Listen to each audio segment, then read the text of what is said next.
Hello students, अभी तक का सफर हमारा अच्छा रहा है ऐसा मैं मानता हूँ। सफर की आगे आगे बढ़ते हुए हम नया टॉपिक जो डिस्कस आज करने वाले हैं उसका नाम है ratio and proportion. Ratio and proportion her exam में बहुत बार पूछा गया है और बड़ा ही सरल टॉपिक है। सरल टॉपिक मैं इसलिए बोल रहा हूँ क्योंकि ये ऑलरेडी हम स्कूल में जब थे इसको पढ़ चुके हैं, तो उसी के कुछ बेसिक फॉर्मूले को रिवाइज करते हैं। फिर इन बेसिक फॉर्मूलेस के बेसिस पे किस तरीके के क्वेश्चंस आ सकते हैं उसका हम डिस्कशन करेंगे। ठीक है, तो देखिए क्या होता है रेशियो एंड प्रोपोर्शंस में। These are two fractions known as a by b is equal to c by d।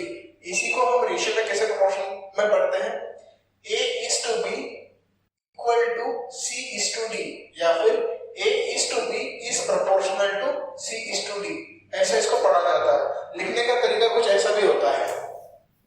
इसी को अगर लिखना अच्छे से तो कैसे लिखेंगे, a is to b is proportional to c is to d। Proportional के लिए दो कॉलम का यूज किया जाता है और रेशियो के लिए सिंगल कॉलम। ठीक, इसके बेसिस पे हम आगे क्या देखते हैं, चलो देखते हैं।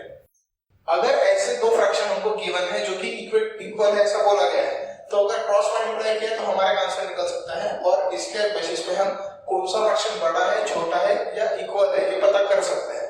ठीक, दूसरा रूल ऑफ कंपोनेंट। अगर आप इस फ्रैक्शन को ठीक से ऑब्जर्व करोगे, इसी के बेसिस पे ही ये फ्रैक्शन नया तैयार हुआ है। अब कंपोनेंट में क्या होता है, दोनों भी डिनोमिनेटर न्यूमरेटर का ऐड कर दो।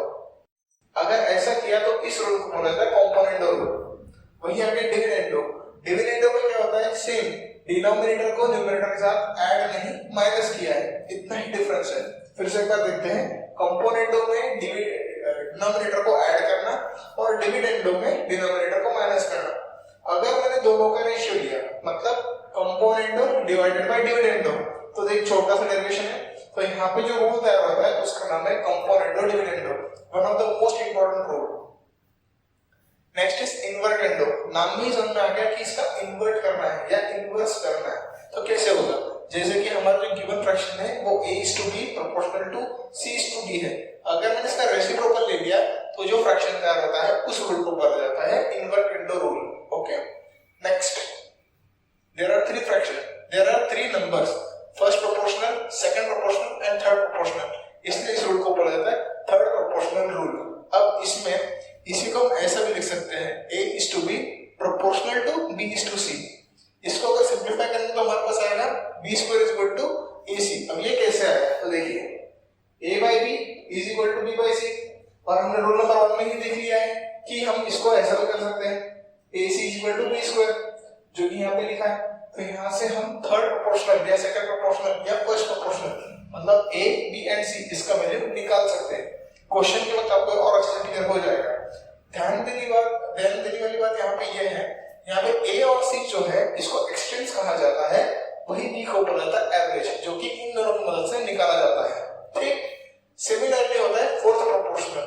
फोर्थ प्रोपोर्शनल के केस में चार अलग-अलग नंबर्स है, first and last indicates the extents, the middle two are wordless mean, last but not the least compound ratio. ये बहुत कम एग्जाम में पूछा है पर फिर भी जानकारी के लिए आपको ये मालूम होना चाहिए। तो इनके बेसिस पर क्वेश्चंस किस तरीके के आते हैं हम अभी आगे बढ़ते हैं और आपको वो क्वेश्चन एक्सप्लेन करते हैं। बढ़ते हैं क्वेश्चन नंबर 1 की तरफ। क्वेश्चन नंबर 1 का क्वेश्चन स्टेटमेंट ऐसा है, the third proportional to 3 and 9 is, मतलब हमको दो वैल्यूज गिवन है, तीसरा निकालना है। जैसा कि मैंने इंट्रोडक्शन में बताया था आपको कि अगर a is to b is to c है तो इसको बोलते हैं थर्ड प्रोपोर्शनल रूल। तो इसकी मदद से हम इसको निकाल सकते हैं। तो इस a is to b is to c को लिखा कैसे जाता है वो देखिए।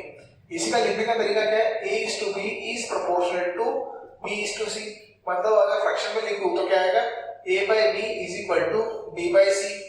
क्लियर। अब हमने एक फॉर्मूला भी देखा था, that was nothing but b is equal to ac। यहाँ पे जो क्वेश्चन में गिवन है वो क्या बोल रहा है कि a की वैल्यू 3 है, b की वैल्यू 9 है, तो c की वैल्यू क्या होगी, c की वैल्यू निकालना है। यहाँ पे बस वैल्यू पुट करना है। b का वैल्यू कितना है 9, तो 9 into 9 is equal to a का वैल्यू कितना है 3 into c।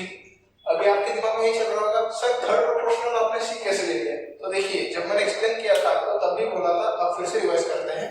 It is called as first proportional, second proportional and this is third proportional. Question में अगर ऐसा होता, the second proportional of this is तो यहाँ पे पहला नंबर फर्स्ट प्रोपोर्शनल होता और जो 9 है वो सी को रिप्रेजेंट करता थर्ड प्रोपोर्शनल को, और बोलते कि सेकंड प्रोपोर्शनल निकालो।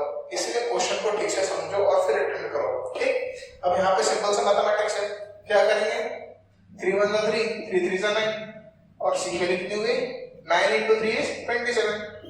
ये आ गया इस क्वेश्चन का आंसर।